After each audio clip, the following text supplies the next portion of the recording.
of Pride and Prejudice by Jane Austen. Chapter 18. Till Elizabeth entered the drawing-room at Netherfield, and looked in vain for Mr. Wickham among the cluster of red coats there assembled, a doubt of his being present had never occurred to her. The certainty of meeting him had not been checked by any of those recollections that might not unreasonably have alarmed her. She had dressed with more than usual care, and prepared in the highest spirits for the conquest of all that remained unsubdued of his heart, trusting that it was not more than might be won in the course of the evening. But in an instant arose the dreadful suspicion of his being purposely omitted from Mr. Darcy's pleasure in the Bingleys' invitation to the officers, and though this was not exactly the case, the absolute fact of his absence was pronounced by his friend Denny, to whom Lydia eagerly applied, and who told them that Wickham had been obliged to go to town on business the day before, and was not yet returned, adding with a significant smile, "I do not imagine his business would have called him away just now, if he had not wanted to avoid a certain gentleman here." This part of his intelligence, though unheard by Lydia, was caught by Elizabeth, and as it assured her that Darcy was not less answerable for Wickham's absence than if her first surmise had been just, every feeling of displeasure against the former was so sharpened by immediate disappointment, that she could hardly reply with tolerable civility to the polite inquiries which he directly afterwards approached to make. Attendance, forbearance, patience with Darcy, was injury to Wickham. She was resolved against any sort of conversation with him, and turned away with a degree of ill humour which she could not wholly surmount even in speaking to Mr. Bingley, whose blind partiality provoked her. But Elizabeth was not formed for ill humour, and though every prospect of her own was destroyed for the evening, it could not dwell long on her spirits, and having told all her griefs to Charlotte Lucas, whom she had not seen for a week, she was soon able to make a voluntary transition to the oddities of her cousin, and to point him out to her particular notice. The first two dances, however, brought a return of distress. They were dances of mortification. Mr. Collins, awkward and solemn, apologizing instead of attending, and often moving wrong without being aware of it, gave her all the shame and misery which a disagreeable partner for a couple of dances can give. The moment of her release from him was ecstasy. She danced next with an officer, and had the refreshment of talking of Wickham, and of hearing that he was universally liked. When those dances were over, she returned to Charlotte Lucas, and was in conversation with her when she found herself suddenly addressed by Mr. Darcy, who took her so much by surprise in his application for her hand, that, without knowing what she did, she accepted him. He walked away again immediately, and she was left to fret over her own want of presence of mind. Charlotte tried to console her. "I dare say you will find him very agreeable." "Heaven forbid! That would be the greatest misfortune of all. To find a man agreeable whom one is determined to hate! Do not wish me such an evil." When the dancing recommenced, however, and Darcy approached to claim her hand, Charlotte could not help cautioning her in a whisper not to be a simpleton, and allow her fancy for Wickham to make her appear unpleasant in the eyes of a man 10 times his consequence. Elizabeth made no answer, and took her place in the set, amazed at the dignity to which she was arrived in being allowed to stand opposite Mr. Darcy, and reading in her neighbours' looks their equal amazement in beholding it. They stood for some time without speaking a word, and she began to imagine that their silence was to last through the 2 dances, and at first was resolved not to break it, till suddenly, fancying that it would make the greater punishment to her partner to oblige him to talk, she made some slight observation on the dance. He replied, and was again silent. After a pause of some minutes, she addressed him a second time with: "It is your turn to say something now, Mr. Darcy. I talked about the dance, and you ought to make some sort of remark on the size of the room, or the number of couples." He smiled, and assured her that whatever she wished him to say should be said. "Very well, that reply will do for the present. Perhaps by and by I may observe that private balls are much pleasanter than public ones. But now we may be silent." "Do you talk by rule, then, while you are dancing?" "Sometimes. One must speak a little, you know. It would look odd to be entirely silent for half an hour together, and yet for the advantage of some, conversation ought to be so arranged as that they might have the trouble of saying as little as possible." "Are you consulting your own feelings in the present case, or do you imagine that you are gratifying mine?" "Both," replied Elizabeth archly, "for I have always seen a great similarity in the turn of our minds. We are each of an unsocial, taciturn disposition, unwilling to speak unless we expect to say something that will amaze the whole room, and be handed down to posterity with all the eclat of a proverb." "This is no very striking resemblance of your own character, I am sure," said he. "How near it may be to mine, I cannot pretend to say. You think it a faithful portrait, undoubtedly." "I must not decide on my own performance." He made no answer, and they were again silent till they had gone down the dance, when he asked her if she and her sisters did not very often walk to Meryton. She answered in the affirmative, and, unable to resist the temptation, added, "When you met us there the other day, we had just been forming a new acquaintance." The effect was immediate. A deeper shade of hauteur overspread his features, but he said not a word, and Elizabeth, though blaming herself for her own weakness, could not go on. At length Darcy spoke, and in a constrained manner said, "Mr. Wickham is blessed with such happy manners as may ensure his making friends. Whether he may be equally capable of retaining them is less certain." "He has been so unlucky as to lose your friendship," replied Elizabeth with emphasis, "and in a manner which he is likely to suffer from all his life." Darcy made no answer, and seemed desirous of changing the subject. At that moment Sir William Lucas appeared close to them, meaning to pass through the set to the other side of the room, but on perceiving Mr. Darcy he stopped with a bow of superior courtesy to compliment him on his dancing and his partner. "I have been most highly gratified indeed, my dear sir. Such very superior dancing is not often seen. It is evident that you belong to the first circles. Allow me to say, however, that your fair partner does not disgrace you, and that I must hope to have this pleasure often repeated, especially when a certain desirable event, my dear Eliza," glancing at her sister in Bingley, "shall take place. What congratulations will then flow in! I appeal to Mr. Darcy... But let me not interrupt you, sir. You will not thank me for detaining you from the bewitching converse of that young lady, whose bright eyes are also upbraiding me." The latter part of this address was scarcely heard by Darcy, but Sir William's allusion to his friend seemed to strike him forcibly, and his eyes were directed with a very serious expression towards Bingley and Jane, who were dancing together. Recovering himself, however, shortly, he turned to his partner and said, "Sir William's interruption has made me forget what we were talking of." "I do not think we were speaking at all. Sir William could not have interrupted two people in the room who had less to say for themselves. We have tried 2 or 3 subjects already without success, and what we are to talk of next I cannot imagine." "What think you of books?" said he, smiling.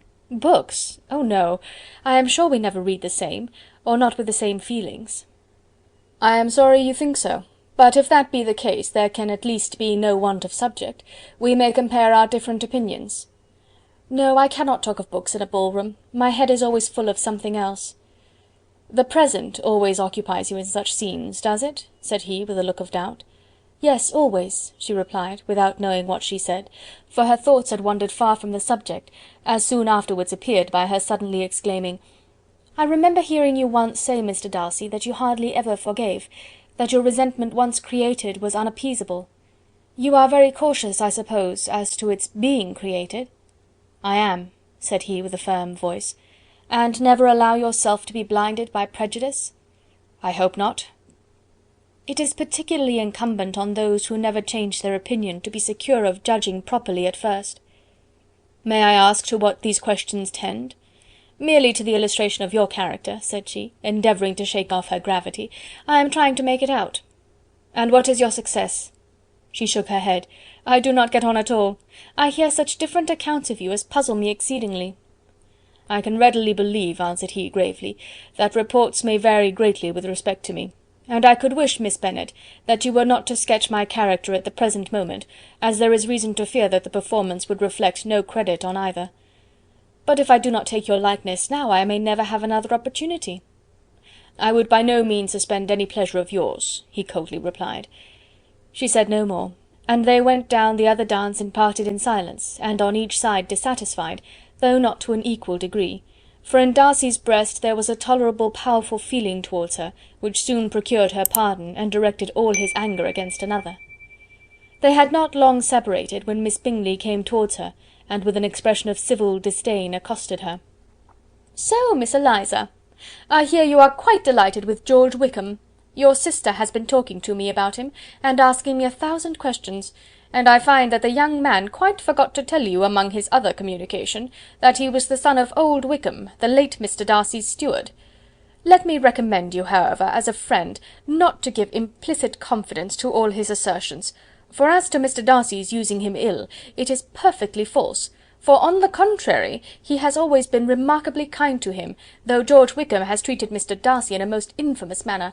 I do not know the particulars, but I know very well that Mr. Darcy is not in the least to blame, that he cannot bear to hear George Wickham mentioned, and that though my brother thought he could not well avoid including him in his invitation to the officers, he was excessively glad to find that he had taken himself out of the way. His coming into the country at all is a most insolent thing indeed, and I wonder how he could presume to do it. I pity you, Miss Eliza, for this discovery of your favourite's guilt, but really, considering his descent, one could not expect much better." "His guilt and his descent appear by your account to be the same," said Elizabeth angrily, "for I have heard you accuse him of nothing worse than of being the son of Mr. Darcy's steward, and of that, I can assure you, he informed me himself." "I beg your pardon," replied Miss Bingley, turning away with a sneer. "Excuse my interference, it was kindly meant." "Insolent girl!" said Elizabeth to herself. "You are much mistaken if you expect to influence me by such a paltry attack as this. I see nothing in it but your own wilful ignorance and the malice of Mr. Darcy." She then sought her eldest sister, who had undertaken to make inquiries on the same subject of Bingley. Jane met her with a smile of such sweet complacency, a glow of such happy expression, as sufficiently marked how well she was satisfied with the occurrences of the evening. Elizabeth instantly read her feelings, and at that moment solicitude for Wickham, resentment against his enemies, and everything else, gave way before the hope of Jane's being in the fairest way for happiness. "I want to know," said she, with a countenance no less smiling than her sister's, "what you have learnt about Mr. Wickham. But perhaps you have been too pleasantly engaged to think of any third person, in which case you may be sure of my pardon." "No," replied Jane, "I have not forgotten him, but I have nothing satisfactory to tell you. Mr. Bingley does not know the whole of his history, and is quite ignorant of the circumstances which have principally offended Mr. Darcy, but he will vouch for the good conduct, the probity and honour of his friend, and is perfectly convinced that Mr. Wickham has deserved much less attention from Mr. Darcy than he has received. And I am sorry to say by his account as well as his sister's, Mr. Wickham is by no means a respectable young man. I am afraid he has been very imprudent, and has deserved to lose Mr. Darcy's regard." "Mr. Bingley does not know Mr. Wickham himself?" "No, he never saw him till the other morning at Meryton." "This account, then, is what he has received from Mr. Darcy. I am satisfied. But what does he say of the living?" "He does not exactly recollect the circumstances, though he has heard them from Mr. Darcy more than once, but he believes that it was left to him conditionally only." "I have not a doubt of Mr. Bingley's sincerity," said Elizabeth warmly, "but you must excuse my not being convinced by assurances only. Mr. Bingley's defence of his friend was a very able one, I dare say, but since he is unacquainted with several parts of the story, and has learnt the rest from that friend himself, I shall venture to still think of both gentlemen as I did before." She then changed the discourse to one more gratifying to each, and on which there could be no difference of sentiment. Elizabeth listened with delight to the happy though modest hopes which Jane entertained of Mr. Bingley's regard, and said all in her power to heighten her confidence in it. On their being joined by Mr. Bingley himself, Elizabeth withdrew to Miss Lucas, to whose inquiry after the pleasantness of her last partner she had scarcely replied, before Mr. Collins came up to them, and told her with great exultation that he had just been so fortunate as to make a most important discovery. "I have found out," said he, "by a singular accident, that there is now in the room a near relation of my patroness. I happened to overhear the gentleman himself mentioning to the young lady who does the honours of the house the names of his cousin Miss de Bourgh, and of her mother Lady Catherine. How wonderfully these sort of things occur! Who would have thought of my meeting with perhaps a nephew of Lady Catherine de Bourgh in this assembly? I am most thankful that the discovery is made in time for me to pay my respects to him, which I am now going to do, and trust he will excuse my not having done it before. My total ignorance of the connection must plead my apology." "You are not going to introduce yourself to Mr. Darcy?" "Indeed I am. I shall entreat his pardon for not having done it earlier. I believe him to be Lady Catherine's nephew. It will be in my power to assure him that her ladyship was quite well yesterday se'nnight." Elizabeth tried hard to dissuade him from such a scheme, assuring him that Mr. Darcy would consider his addressing him without introduction as an impertinent freedom, rather than a compliment to his aunt, that it was not in the least necessary there should be any notice on either side, and that if it were, it must belong to Mr. Darcy, the superior in consequence, to begin the acquaintance. Mr. Collins listened to her with a determined air of following his own inclination, and when she ceased speaking, replied thus: "My dear Miss Elizabeth, I have the highest opinion in the world in your excellent judgment in all matters within the scope of your understanding, but permit me to say that there must be a wide difference between the established forms of ceremony amongst the laity, and those which regulate the clergy, for give me leave to observe that I consider the clerical office as equal in point of dignity with the highest rank in the kingdom, provided that a proper humility of behaviour is at the same time maintained.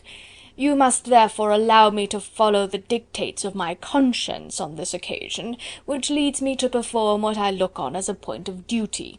Pardon me for neglecting to profit by your advice, which on every other subject shall be my constant guide, though in the case before us I consider myself more fitted by education and habitual study to decide on what is right than a young lady like yourself." And with a low bow he left her to attack Mr. Darcy, whose reception of his advances she eagerly watched, and whose astonishment at being so addressed was very evident. Her cousin prefaced his speech with a solemn bow, and though she could not hear a word of it, she felt as if hearing it all, and saw in the motion of his lips the words apology, Hunsford, and Lady Catherine de Bourgh. It vexed her to see him expose himself to such a man. Mr. Darcy was eyeing him with unrestrained wonder, and when at last Mr. Collins allowed him time to speak, replied with an air of distant civility. Mr. Collins, however, was not discouraged from speaking again, and Mr. Darcy's contempt seemed abundantly increasing with the length of his second speech, and at the end of it he only made him a slight bow, and moved another way. Mr. Collins then returned to Elizabeth. "I have no reason, I assure you," said he, "to be dissatisfied with my reception. Mr. Darcy seemed much pleased with the attention. He answered me with the utmost civility, and even paid me the compliment of saying that he was so well convinced of Lady Catherine's discernment as to be certain she could never bestow a favour unworthily. It was really a very handsome thought. Upon the whole, I am much pleased with him." As Elizabeth had no longer any interest of her own to pursue, she turned her attention almost entirely on her sister and Mr. Bingley. The train of agreeable reflections which her observations gave birth to made her perhaps almost as happy as Jane. She saw her in idea settled in that very house, in all the felicity which a marriage of true affection could bestow, and she felt capable, under such circumstances, of endeavouring even to like Bingley's two sisters. Her mother's thoughts she plainly saw were bent the same way, and she determined not to venture near her, lest she might hear too much.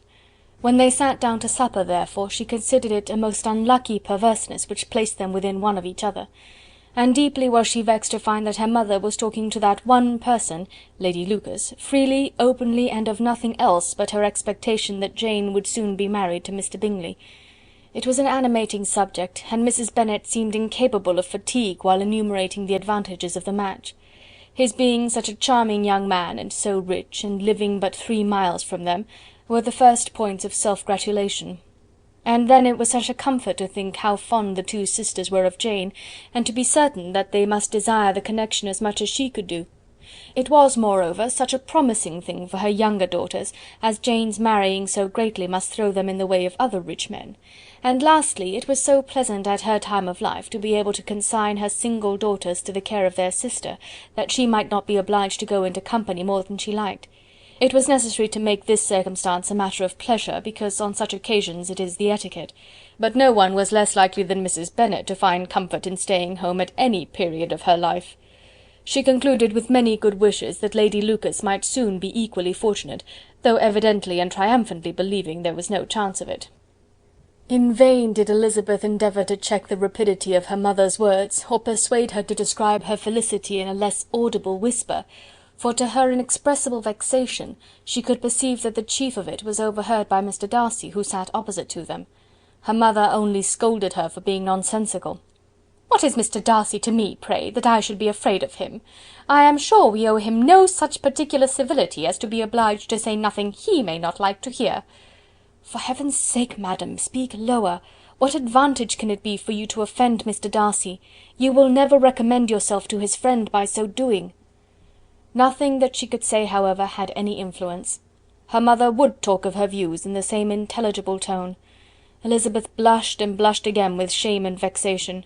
She could not help frequently glancing her eye at Mr. Darcy, though every glance convinced her of what she dreaded, for though he was not always looking at her mother, she was convinced that his attention was invariably fixed by her. The expression of his face changed gradually from indignant contempt to a composed and steady gravity. At length, however, Mrs. Bennet had no more to say, and Lady Lucas, who had long been yawning at the repetition of delights which she saw no likelihood of sharing, was left to the comforts of cold ham and chicken. Elizabeth now began to revive. But not long was the interval of tranquillity, for when supper was over, singing was talked of, and she had the mortification of seeing Mary, after very little entreaty, preparing to oblige the company. By many significant looks and silent entreaties did she endeavour to prevent such a proof of complaisance, but in vain. Mary would not understand them. Such an opportunity of exhibiting was delightful to her, and she began her song. Elizabeth's eyes were fixed on her with most painful sensations, and she watched her progress through the several stanzas with an impatience which was very ill rewarded at their close, for Mary, on receiving amongst the thanks of the table the hint of a hope that she might be prevailed on to favour them again, after the pause of half a minute began another. Mary's powers were by no means fitted for such a display. Her voice was weak, and her manner affected. Elizabeth was in agonies. She looked at Jane to see how she bore it, but Jane was very composedly talking to Bingley. She looked at his two sisters, and saw them making signs of derision at each other, and at Darcy, who continued, however, imperturbably grave. She looked at her father to entreat his interference, lest Mary should be singing all night. He took the hint, and when Mary had finished her second song, said aloud, "That will do extremely well, child. You have delighted us long enough. Let the other young ladies have time to exhibit." Mary, though pretending not to hear, was somewhat disconcerted, and Elizabeth, sorry for her, and sorry for her father's speech, was afraid her anxiety had done no good. Others of the party were now applied to. "If I," said Mr. Collins, "were so fortunate as to be able to sing, I should have great pleasure, I am sure, in obliging the company with an air, for I consider music as a very innocent diversion, and perfectly compatible with the profession of a clergyman. I do not mean, however, to assert that we can be justified in devoting too much of our time to music, for there are certainly other things to be attended to. The rector of a parish has much to do. In the first place, he must make such an agreement for tithes as may be beneficial to himself, and not offensive to his patron. He must write his own sermons, and the time that remains will not be too much for his parish duties, and the care and improvement of his dwelling, which he cannot be excused from making as comfortable as possible. And I do not think it of light importance that he should have attentive and conciliatory manner towards everybody, especially towards those to whom he owes his preferment. I cannot acquit him of that duty, nor could I think well of the man who should omit an occasion of testifying his respect towards anybody connected with the family." And with a bow to Mr. Darcy he concluded his speech, which had been spoken so loud as to be heard by half the room. Many stared, many smiled, but no one looked more amused than Mr. Bennet himself, while his wife seriously commended Mr. Collins for having spoken so sensibly, and observed in a half whisper to Lady Lucas that he was a remarkably clever, good kind of young man.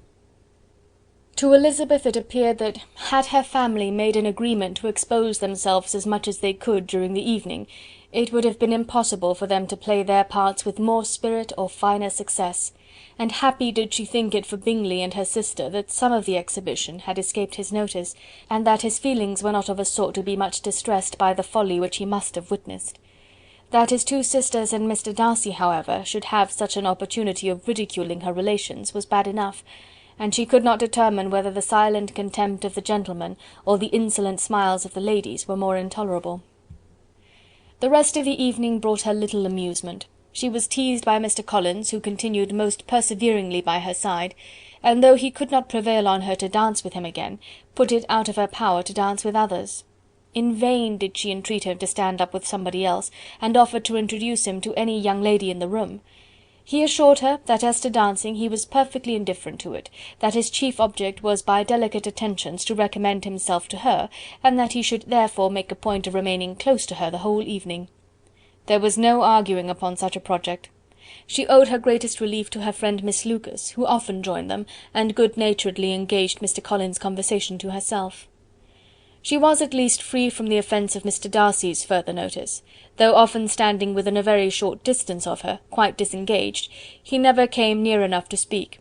She felt it to be the probable consequence of her allusions to Mr. Wickham, and rejoiced in it. The Longbourn party were the last of all the company to depart, and by a manoeuvre of Mrs. Bennet had to wait for their carriage a quarter of an hour after everybody else was gone, which gave them time to see how heartily they were wished away by some of the family. Mrs. Hurst and her sister scarcely opened their mouths, except to complain of fatigue, and were evidently impatient to have the house to themselves. They repulsed every attempt of Mrs. Bennet at conversation, and by so doing threw a languor over the whole party, which was very little relieved by the long speeches of Mr. Collins, who was complimenting Mr. Bingley and his sisters on the elegance of their entertainment, and the hospitality and politeness which had marked their behaviour to their guests. Darcy said nothing at all. Mr. Bennet, in equal silence, was enjoying the scene. Mr. Bingley and Jane were standing together, a little detached from the rest, and talked only to each other. Elizabeth preserved as steady a silence as either Mrs. Hurst or Miss Bingley, and even Lydia was too much fatigued to utter more than the occasional exclamation of "Lord, how tired I am!" accompanied by a violent yawn.